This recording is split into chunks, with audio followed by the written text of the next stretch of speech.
Assessment ho nitong si Attorney Salvador Panelo sa ika-12 araw ng impeachment trial nitong si VP Sara sa Senado ang pag-uusapan natin dito sa video na to. At itong mga banat ni Bay dito kay Attorney Kapunan. At yung kumalat na balita kaninang hapon na kung saan marami hong nabahala, especially yung mga taga-suporta nitong si Senator Bato de la Rosa, na kung saan merong kumalat na balita na naaresto na daw ho siya. Pero sa kabutihang palad, wala hong nangyaring pag-aresto. Palakpakan ho tayo.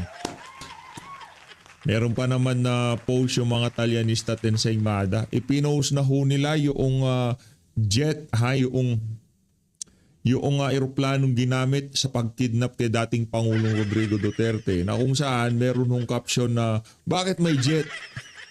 May i-deliver bang parcel? Talagang itong mga Talyanista sa imada na to. Sa bagay, enjoy nyo na yan. May isang taon na lang, wala na kayong balik na kayo, balik, ika nga, hindi ko alam kung ano babalikan nyo. Hindi, wala na kayong kita. Tapos na maliligayang araw niyo, ika nga. Pero bago ulat ng yan, isang like at isang subscribe. Masaya na ho tayo dyan sa mga gusto sumali sa ating community. Yung join button, nandyan lang ho sa baba. Unahin na ho muna natin itong kay Bay, no? Itong mga obserbasyon niya sa mga ginawa nitong si Kapunan dyan sa nangyaring ika-12th day ng trial ni VP Sara dyan sa Senado. Hindi ko alam kung itong si Attorney Kapunan ay inuulyanin na. Nako. O baka naman talagang mahina lang ang kokote. Nako po. Pero sabi nila matalino ito eh. Kasi mantakin mo yung unang pagkakataon, sinabi ni Chis Escudero, wala naman yung word na travel. Pero paulit-ulit niyang binabasa dun sa papel na hawak niya, yung salitang travel, advance. Wala naman dun.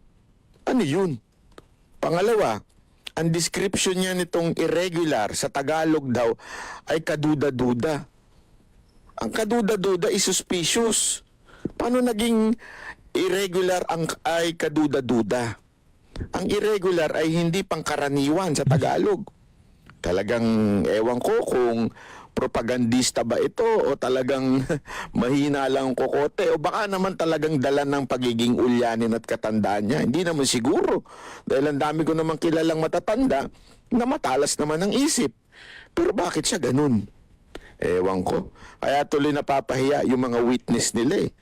Dahil ganyan ang kanilang abogado. Mantakin mo Pati yung witness sabihan niya na, "Uy, huwag ka muna magsalita." Ano yun? Te, wala ka sa palengke. Te, wala ka sa palengke. Nasa impeachment court ka. Hindi mo sasabihan ng ganun. Hindi para mong sinasabi sa tao na tinuturuan niyo yung witness. Hindi ganun ang witness. Ang witness ay sinasabi niya kung ano yung naranasan niya, nakita niya, at yung may kaalaman siya. Hindi siya tinuturuan ng prosecution. Doon sa, "Uy, huwag ka muna magsalita." Tinuturuan niyo Anong tawag mo doon? Ay nako, Attorney Kapunan, sablay na sablay ka dito. Sayang naman yung integrity mo. Naku po. Sa tagal ng panahon na ikaw ay naging abogado. Tinatawag ka pa man din kagalang-galang pero mukhang sumasablay ka na ng todo. Kawawa ka naman. Ganun ho talaga. Pagka wala na talaga sa linya yung pinaglalaban, sa ayot sa gusto nyo ho, lalabas at lalabas ang katotohanan. Kaya naman, wag mo nang itaas ang kamay mo, Senator Bato. Mataas yung kamay. Ala ko talaga, sumuko no? Yan. Nakita ho nating post yan sa social media. Magandang balita dito. Wala hong nangyaring aresto. Hindi ko alam kung ano yung ibig sabihin. Maging ako na ano rin ako na nagulat din ho ako dyan sa post na yan itong si Attorney Jimmy Bondoc. Pakanao ni Attorney Jimmy yan di ba? Daming nagulat dyan sa ano niya na yan, post niya na yan. Pati mainstream media nga, pinika po ya ang post niya na yan. Sandali lang ho, papakita lang ho ako sa inyo ng mabilisan. Kumbaga, gusto kong gunitain ang isa sa mga legacy nitong si dating Pangulong Rodrigo Duterte. Palakpakan ho muna natin, August 3. Tapos na ho, kahapon ko nakita to pero hindi ko ho na-post. Pasensya na ho. Kaya naman ngayon ko ipopost itong isa sa mga legasya nitong si dating Pangulong Rodrigo Duterte. Duterte sign free College Education Law. August 3, 2017, pinirmahan ho nitong si dating Pangulong Rodrigo Duterte yung batas na kung saan libre na mag-aral sa kolehiyo. Hindi ko kaya bamakin yan Ginawa, pinanukalaya ang free tertiary education na yan, panahon ni Gloria, panahon ni Erap, panahon ng tito niya si Ninoy Aquino at naipasa lang ho yan. Kasi pagka natapos ang isang kongreso, hindi naipasa yung isang di ba? Pagkakalam ko gano'n yun, kailangan na anuhin na naman, balikan na naman yan. Pero tanging administrasyon ni Rodrigo Duterte ang nagpasa sa free tertiary education. Ito, former President Rodrigo Duterte signed Republic Act number 10931 or the Universal Access to Quality Tertiary Education Act granting free tuition and other school fees in the state universities and colleges. Palakpakan nun natin ang dating Pangulong Rodrigo Duterte. Ngayon, may nagtatanong, bakit PH? But talagang kahit wala na si Rodrigo Duterte, ba't suportado nyo pa rin siya? Kasi nung panahon niya doon nagkaroon ng kumbaga parehas na playing field sa pagitan ng mga mahihirap at mayayaman. Kumbaga, nung panahon na yon tayo pantay-pantay talaga. Diba? Yung mga, yung mga sigang kriminal noon, tapos takot tayo sa mga kriminal, sila siga nung panahon ni Panot at ngayong mga panahon na to, nung panahon ni Digong, yung playing field nagkapareha, yung mga siga-sigaan na kriminal, hindi na tayo natatakot dahil alam natin ang ating pambansang kapulisan noong mga panahon na yon nakabackup para sa mga ordinaryong Pilipino. Diba? Yung crime rate bumaba, yung presyo ng droga talagang skyrocket dahil nga wala na supply pahirapan kasi nahuhuli nagugurgur yung mga puser. Dalawa lang naman ho kasi yan magugurgur kayo ng pusher o magugurgur itong mga pusher na to dahil nagtutulak sila, dahil manlalaban sila. Ganon lang naman ho yun mga kababayan. Isa lang ho yan sa napakaraming mga legasiya ni dating Pangulong Rodrigo Duterte na kung saan pagka naaalala natin talagang natutuwa tayo kahit sa 6 na taon man lamang nagkaroon ho ng mga ganitong klaseng batas na kung saan para talaga sa mga mahihirap nating mga kababayan. Ano pa? Marami yan. 10 years passport ko. Yung mga OFW alam yan. Kaya pagka uuwi ng Pilipinas, makikita yung passport ng mga mga OFW. Pagka nakita nila 10 years, anak na to, kay Digong to Iba talaga si Tatay Diggs. Umuwi sila ng Pilipinas, yung lisensya nila, tinignan nila, 10 taon na naman. Duterte na naman.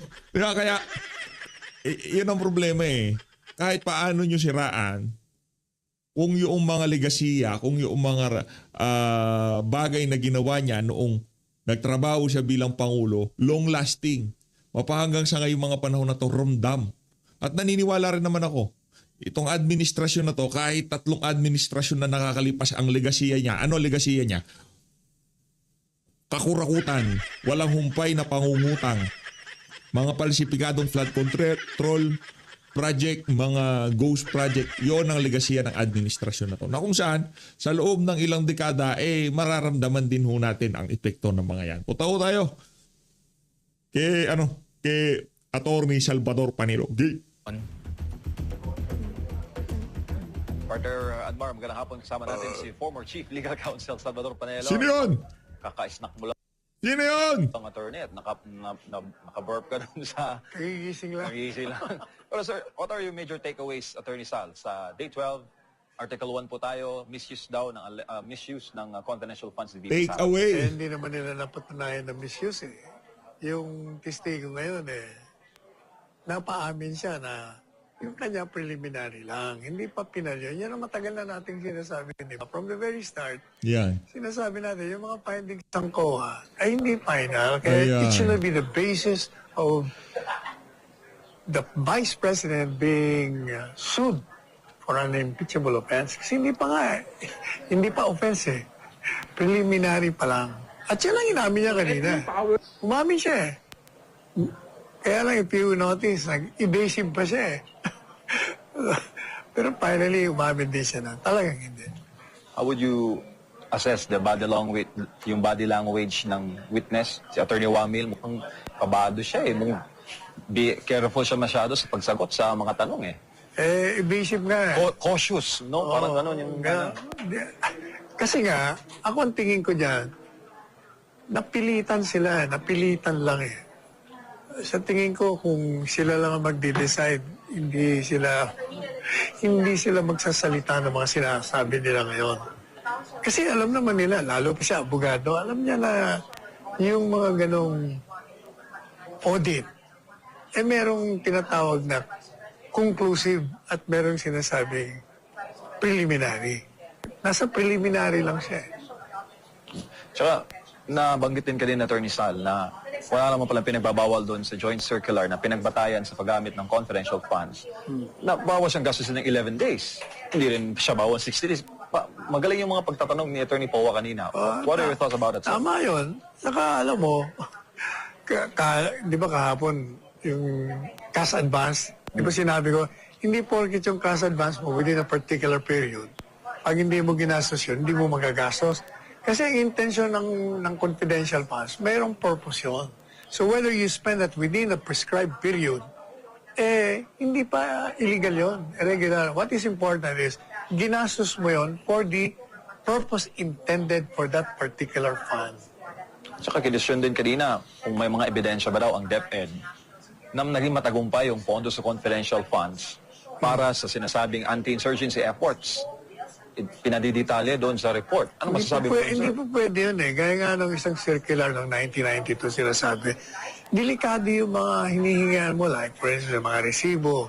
Delikado rin yung mga sinasabi mo kung anong ginagawa mo. Kasi, confidential nga ito eh. Ang purpose po kasi ng confidential funds, you're going to use the money of the government to destroy the enemies of the state. So kung sasabihin mo, ilalabas mo yan, paano mo pa masisira? Malalaman na ng kalaban mo kung anong pamamaraan mo. Ayun yun eh. Sir, ipasasampi na daw ng prosecution si Mary Grace Piatos. Alam natin, Mary Grace Piatos, na unang sinabi ng retired military officers na totoong alias lang yun, pseudonym lang yun, para ikubli ang tunay na identity ng espiya o asset na binayaran ng OVP to get information. Ngayon, ipasasampi na daw po nila. Anong masasabi mo doon, sir? Ipalilitaw nila dito sa Senate Impeachment Court. Ibig sabihin, yung kabila, magpapalabas ng isang fake na piatos. Fake na nga yung talagang taong yon, magagawa sila ng fake para kunyari yun ang totoo. Sir, Gawa-gawa lang lahat yan. Attorney, patuloy ang panawagan ng prosecution na mag-appear daw ng personal si VP Sara para personal daw na sagutin yung katanungan po ng prosecution. Ano pong masasabi mo doon, Attorney Sal? Paano naman mapapatin mo yun? Ngayon lang nga, yung Article 4, hindi nila naprumahan. Yung Article 1, crumbling na naman siya, gumuguho na.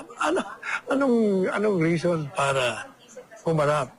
Maliban pa sa hindi siya kailangan, hindi requirement. Kaya nga pinagpapalagay na inosente. Ikaw nag-aakusa, di prubahan mo. Sir, ano po ang mensahe niyo sa taong bayan? Day 12 na po tayo ng impeachment at ito ba ay nakakatulong sa pagresolba sa problema ng taong bayan? Kagutuman, ekonomiya, krimen, korupsyon at illegal na droga. Hindi, nakakatulong sa paninira kay BP Sara. Hindi ito natutugunan yung mga pangunahing suliranin ng bayan, ang kawalan ng bahay, kawalan ng edukasyon, kawalan ng mga gamot, ospital, sa kalusugan, kawalan ng infrastructure. Marami yung problema ng bayan, pero they're concentrating on destroying Vice President Inday Sara. Doon lang sila nakapokus eh. Kaya nga bagsak ko ang rating nila. Pero si Inday Sara, umakyat na umakyat. Doon lang dapat, makikita mo na mali ang kanilang ginagawang pagtahak ng landas laban kay Inday Sara. Maraming salamat po, sir, sa inyo pong assessment. Thank you. Ng SMNI. Opo, ano po ang masasabi niyo po dito po sa ikalabindalawang araw ng impeachment trial? Ano po yung napulot po ninyo sa magkabilang panig po dito sa pagpresenta o sa ipresentang witness po mula COA? Nagulat ako sa isang sinabi ng witness ng COA na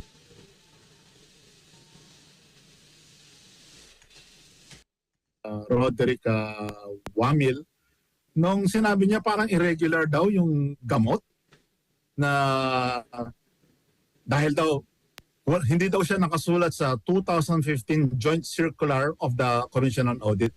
Therefore, irregular. And nakakagulat ho yun. No? Ayaw kong gamitin yung word na stupid, no? Pero parang gano'n na nga. No? Kasi halimbawa, sa Joint Circular na yun, meron bang nakasulat na ballpen doon? O paper? O office supplies? Ibig sabihin, pag gumamit ka ng ballpen, bawal yun. Dahil hindi siya nakasulat sa Joint Circular na itong sinasabi niya. So, just because wala siya sa Joint Circular, bawal na kaagad. So, nagulat ako. Yung gamot, medyo ako doon na nagulat ako. Kasi during my time, nung nasa Office of the Presidential Advisor on the Peace Process pa ako, gamot ang ginagamit na confidence building measure para maakit yung rebel returnees na bumalik sa pamahalan. Ganun pala yun. So, naalala ko nun siguro as a short anecdotal observation lang. Nung araw kasi, yung Office of the Presidential Advisor on Peace Process, katabi niya sa same building siya sa yung dating PhilHealth, kung tawagin noon ay Medicare. Ngayon PhilHealth ang tawag sa kanya ngayon. So yung consultants na pagbibigay ng medical assistance noon ay galing sa Medicare na PhilHealth ngayon. Ang ginagawa, yung mga rebel returnees, takot sila pumunta sa hospital dahil maa-aresto sila. So ang ginagawa, yung medical team, umaakyat sa bundok yan, sa mga safe houses, pumupunta sa community ng mga rebel returnees para magbigay ng medical assistance, magbigay ng gamot, magbigay ng mga other health services. Kaya talagang hindi surprising na sa anti-insurgency, sa pag-akit ng rebel returnees, nagbibigay talaga ng mga medical assistance. So itong witness na sinasabi niya bawal dahil wala daw doon sa Joint Circular. Medyo medyo napakababaw o napakamalayo sa realidad. Opo. Attorney, sa inyo pong pagkakaalam kung batas po yung pag-uusapan, na sumasaklaw po dito sa mga confidential at intelligence fund, meron po ba? May batas na nagsasabing, yung Republika saka may nagsasabing bawal i-betray yung confidentiality. Batas yun. Yung Joint Circular ng Commission on Audit, rules siya, hindi siya Republic Act. Mas mababang uri ng batas siya. Batas din siya pero inferior siya sa Republic Act. May mga Republic Act na superior legislation yun na nagsasabing bawal i-betray yung confidentiality ng mga confidential information. Opo. Kasi ang susunod ko pong tanong kasi, alin ba ang mas mangingibabaw, yung mismong batas na ginawa ng mga mambabatas po natin o itong joint circular na ito, attorney, na talagang stick lang tayo dito sa kung ano yung mga nakasaad. Pero meron pa pala mga ibang mga batas na nakakasaklaw patungkol sa mga confidentiality. Mas mataas ang batas na Republic Act or yung legislation na ginawa ng mga mambabatas na halal ng tao, binoto ng tao. Mas mataas yun. In fact, criminal. It is crime to betray the confidentiality of confidential information.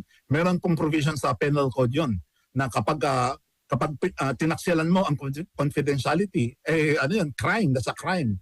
Yung joint circular na yun is just rules, procedural rules na ini-implement ang batas. So kung may contradiction between the two, between a law and a rule, mas mataas ang law kaysa sa rule.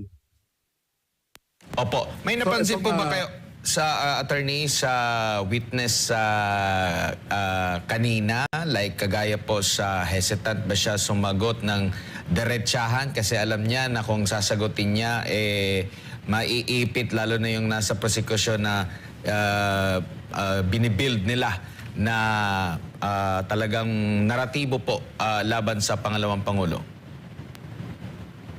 Naaawa ako sa witness kay Wamil dahil alam naman niya na at stake siya yung reputation niya na hindi niya pwedeng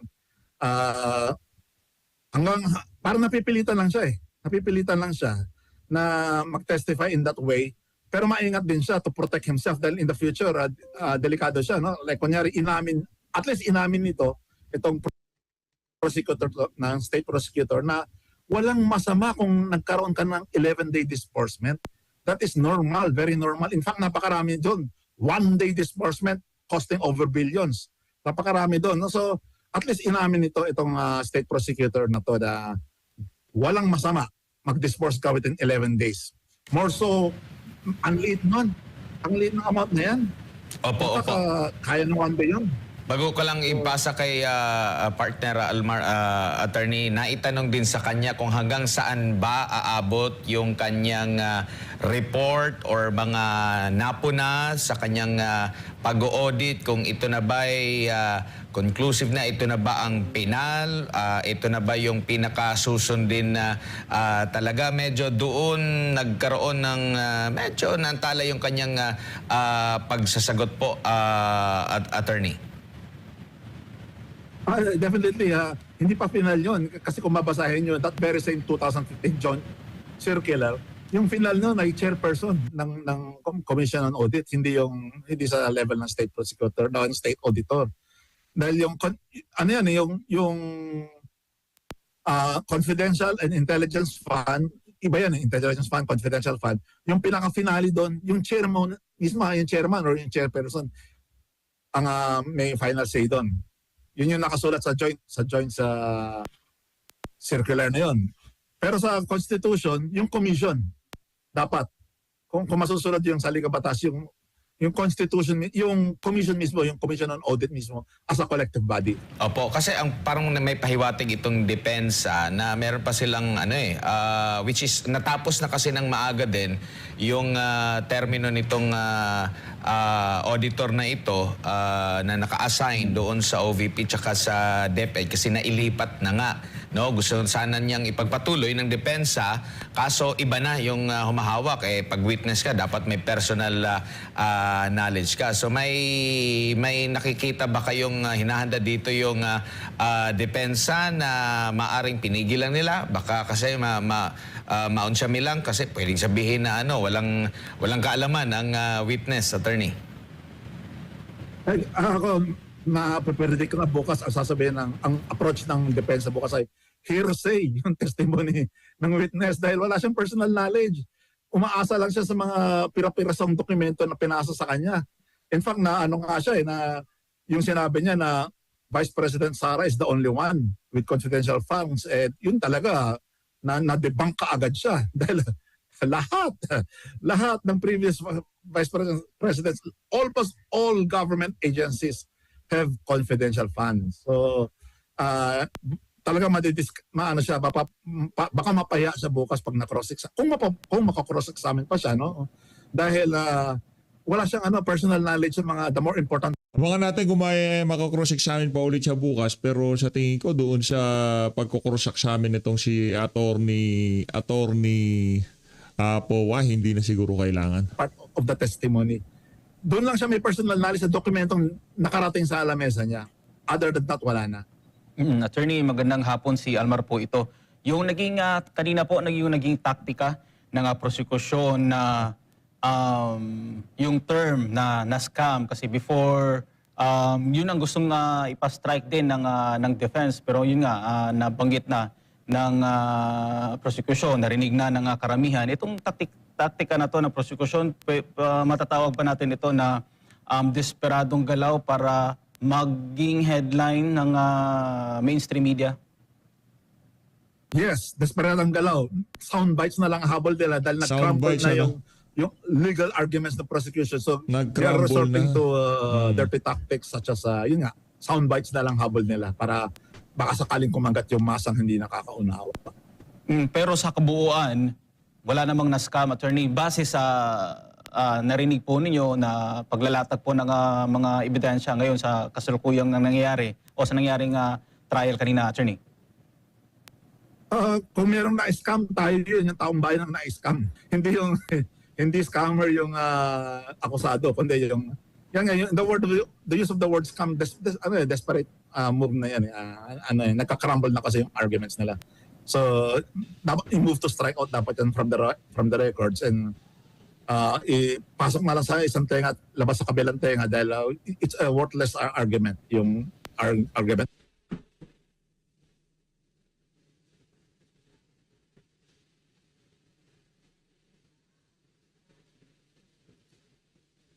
About scam.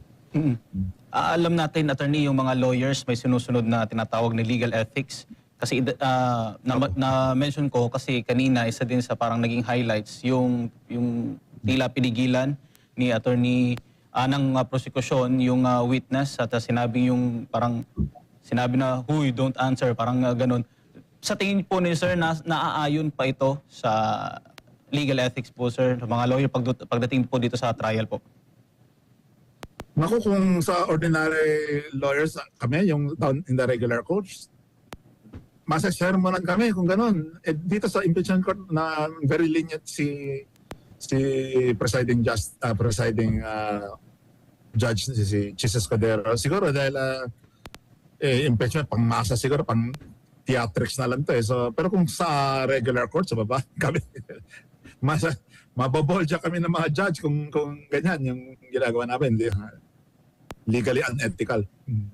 Oh, so ibig sabihin parang naging maluwag po yung presiding officer po dito, sir. Opo, naging maluwag siya. Pinabayaan na lang. Tapos Yun yung yung talagang estratehiya nitong si Bacolao. Ganyan talaga sila sa Kung prosecution. itong si Attorney Kapunan ay Ay, si Bayan nagsalita. gusto din ng prosekusyon na parang ilantad, ipaharap sa publiko yung Mary Grace Piatos.